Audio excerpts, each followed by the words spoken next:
Good afternoon, Virginia Beach. I am Erica Compliment from the VB Sun Online. We are a local news and leisure magazine featuring stories about Virginia Beach. Today I will be reading 7 pieces published on our website, vbsunonline.com. We are excited to bring you some of our city's news via video and audio, as it provides a convenient way to hear what we've published.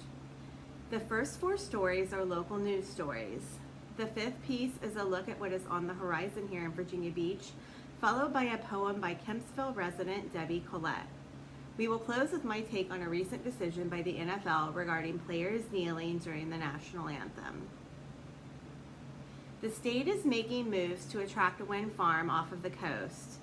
City Councilman John Moss has an open mind on it as long as it's fully and privately funded. The state has posted a request for proposals by June 22nd, seeking contractors' plans to develop and deploy strategies to help Virginia attract an offshore wind supply chain and service industry.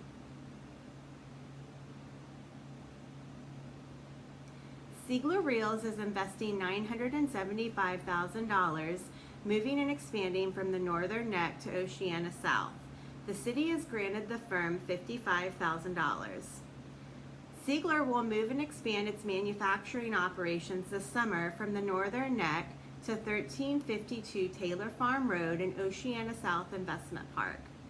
Siegler is currently located at 1026 Jesse DuPont Memorial Highway in Burgess, Virginia. This is located in the Northern Neck.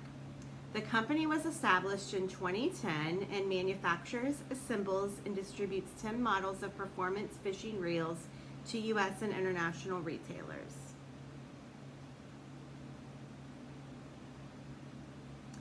Lingerfeld Commonwealth Properties of Richmond is buying the Virginia Beach Resort Hotel and Conference Center on Shore Drive for $19 million. The firm has hired Commonwealth Lodging Management of Virginia Beach to operate and manage it.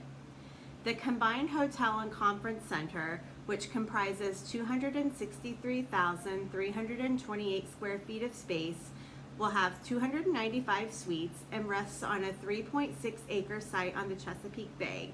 It is located at the intersection of Shore Drive and Great Neck Road. Once this takes place, this will now be the Delta Hotel by Marriott. No dates for the changeover have been announced.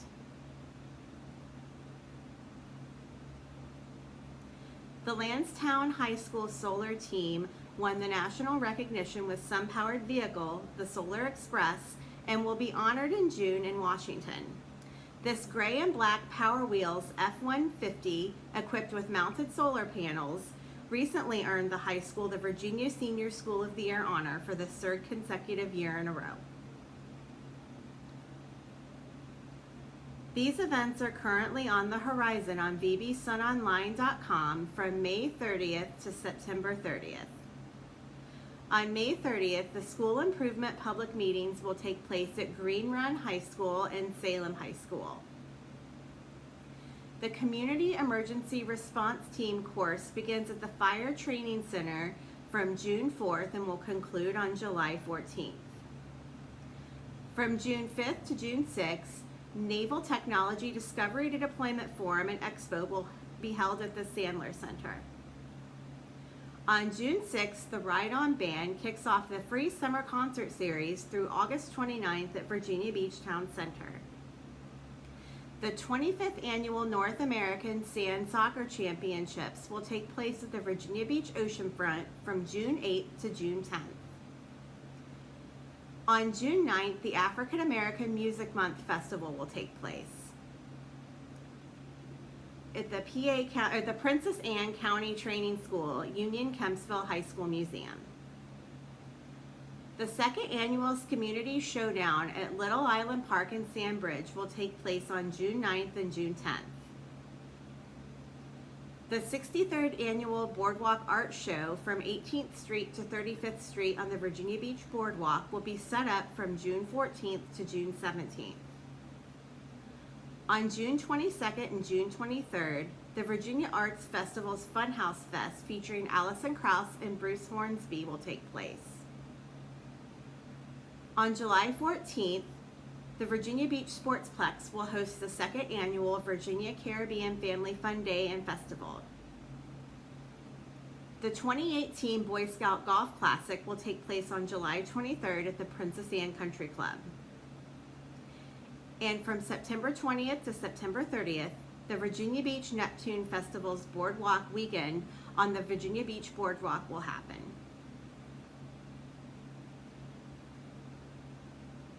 And now for a poem from Kempsville resident and poet Debbie Collette, titled Tangier.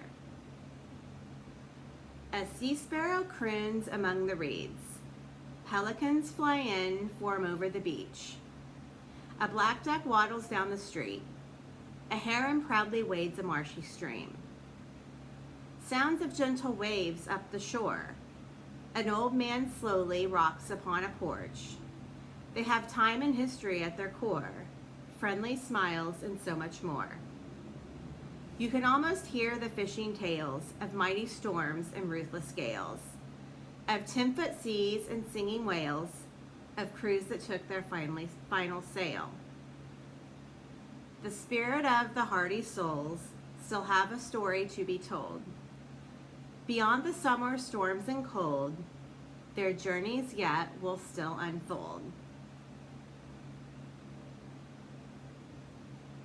And now for my take on a recent decision by the NFL on the national anthem and players kneeling. The National Football League decided last week that its players may no longer kneel and protest when the national anthem is played during pregame, without the possibility of being punished or fined. However, the league also said that players could stay in the locker room during the anthem and protest without fear of penalty. Something about this unilateral new policy does not seem quite right. Human rights and patriotism both deserve the country's utmost attention, and it's hard to place one in front of the other. Efforts to elevate public awareness of both should continue. The NFL is a private business, and many of those who support the business are, for the most part, unable to accept any view beyond their own. Instead, they all feel as if it should be an all or nothing on every issue, rather than thinking about the gray areas that exist. I suppose I can accept players having the new protest option as compromise of sorts, since I know that a lot of the outrage over players kneeling during our patriotic song comes from a society made up of people who have clearly lost their way as to what our national anthem stands for and the freedoms that we as citizens should enjoy. Those making a very big deal out of the kneeling are the same people who tell others to buck up and toughen up, often with a poor snowflake reference thrown in there somewhere for good measure. So much for diversity in thought and freedom of expression. I personally did not find it offensive that Colin Kaepernick took a knee for civil and human rights due to the fact that I am not naive that in some communities, police are overly aggressive. Kaepernick played college football for the University of Nevada in Reno, where he was named the Western Athletic Conference Offensive Player of the Year twice. He became the only player in NCAA Division I football history to amass 10,000 passing yards and 4,000 rushing yards in a career, according to Wikipedia. After graduating, he was selected by the San Francisco 49ers in the second round of the 2011 NFL Draft. He has achieved much, but he found himself mired in controversy recently for being one of the first NFL players to kneel during the national anthem before football games, in a visual, silent protest of documented and unwarranted violence from some Caucasian police officers against African Americans. But in the process, many people interpreted the kneeling as a show of disrespect for the American flag. Personally, as a military veteran and as a proud American, the thought that we should stifle actions, that which are not hate speech or harming others, bothers me more than a person taking a knee. If the pregame events were a real gesture of respect for veterans rather than an empty patriotic fluff piece before a game, I might feel differently. However, they are not. Instead, the events are a vapid way for a privileged society of people, most of whom have not served in the armed forces, nor have children serving, to appear as if they care. If you really want to support the troops, American flags and a dog and pony show at the beginning of a football game are not the answer.